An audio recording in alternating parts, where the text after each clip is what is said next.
Whaatalo fatu talafolo Radio Samoa le nei fo i tae au. Smell whaafonga o talo les wharaile.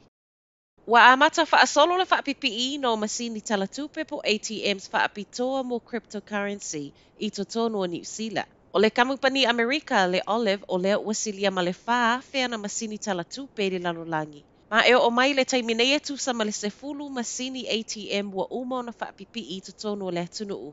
Talu mai le wha ai unga o le masina whaato a umatu.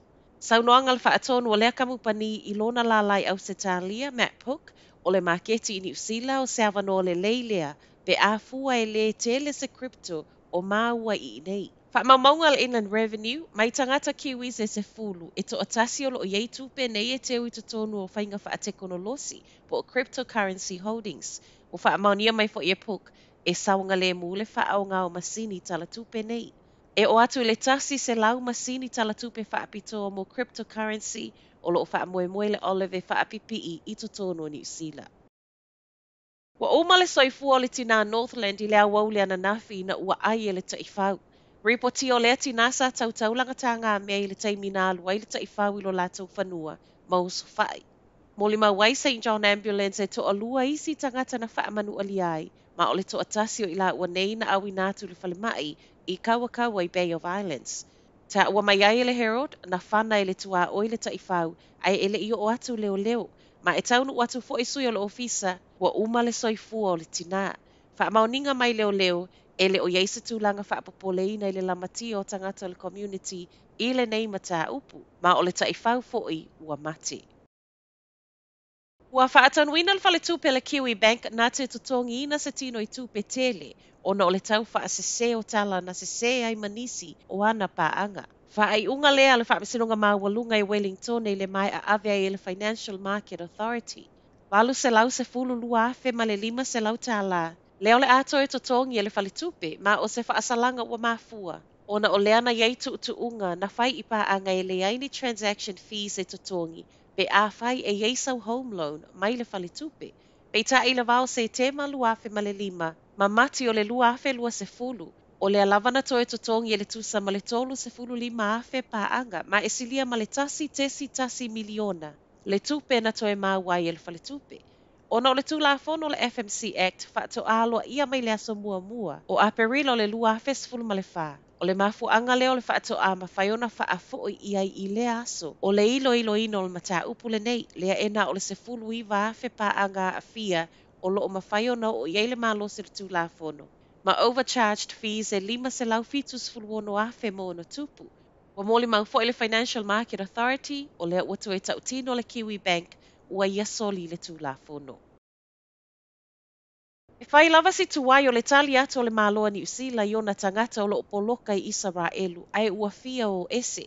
Moli mau mai lea mai tangata New Zealand o loo I Israelu le taiminei. I le tuwai o le tali atu o le malo whaapel matanga luenga o le vai fafo a o feso o tai mai ai I telefoni. E o atu le 5 tangata tonga, whaapea tangata kiwi na o I le au malanga le Connection City Church Assemblies of God. Ola lato malanga te amilo I Israelu ma itala le Herald. O loo moli mau wai pesi si kalu I le langona fefe ma le mautonu o iai. Ta uai e si kalu o le whaatuwai tele o New Zealand na fesota I ai loa ngā I le malo o tonga.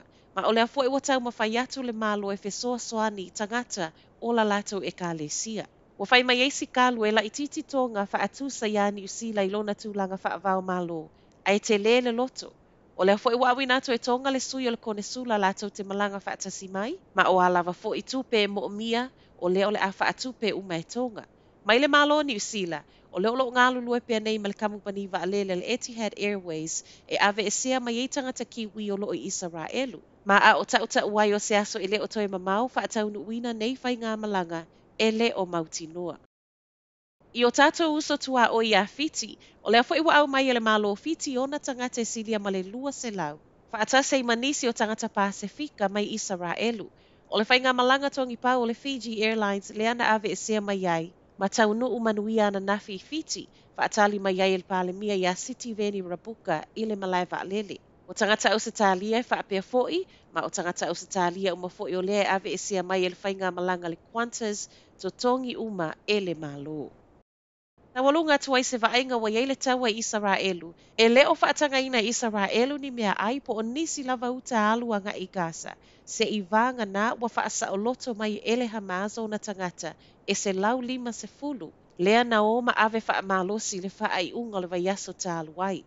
A o tau wha soa soa whalawa ma mea ai o lo totoia tangata Palestina. Maalu atu le tele o la patainga mai kulupu whaavau malo o loo fina watu mole manuia o tangata lau tele e ala i le toe whaatanga o mea ai. Wai tau mafa, sua au umale ele tise aluanga i Gaza. Ele o malu e luei Israelu. Saunoanga se tasio ministra Israelu, Israel Katz, e le eise ki o le ele tise e lotea. Le eise ki o le sua vai e mimilo. Ma ele ai fo ise loli mea ai la vai tasi e whaatanga se i vanga na wato e whaafo i mai o lātou tangata. E o mai le tau nei wa tusa ma le lua afe fitu se lau. Tangata fasi o tia i le tau le nei mai tu u mai lua. Le e whai tau li ai le to atele o tangata manu nu a whaapea tangata sulu whai. E o mai le taimi o talafo e le i mau o mai se talia Gaza. Ai ana o reporti o lea ua lea o toe tele se sapalai o totoe o le suavai whaapea le ele tise. Mai le Red Cross a Gaza o lo matua e whaatumulia fale mai ma o lona winga e umane ua pei o fale maliu a wa o le ele tise lea e wha moe moe uma i ai. O tala nao le nei tae au, manuia le aso.